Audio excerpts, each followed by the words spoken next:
అంటే సంకల్ప శక్తి అంటే సార్ ఏం చెప్తున్నారంటే చిత్తశుద్ధి అంటే మనం ఎన్నెన్నో కోరికలు కోరేసుకుంటుంటాం. ఎన్నెన్నో మనము పెట్టేసుకుంటుంటాం. ఎన్నెన్నో గోల్స్ పెట్టేసుకుంటాం. ఏదో అది కావాలి, ఇది కావాలి, ఇల్లు కావాలి, కారు కావాలి, ఉద్యోగం కావాలి.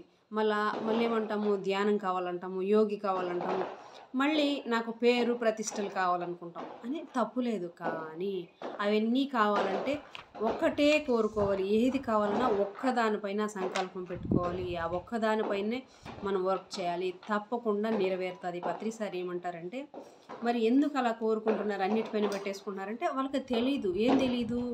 నాకు ఇది ఒక్కటే జీవితం. ఇంక లేదనుకోని అన్నీ ఈ జన్మలోనే అనుభవించాలనుకుంటా. అలా ఏం కాదు. ఎన్నో జన్మలున్నాయి. ఒక్కొక్కటి చేసుకుంటా వెళ్ళండి. మీకు ఏ జన్మలో ఏది నెరవేర్చుకోవాలో అలా నెరవేర్చుకుంటా పొండండి.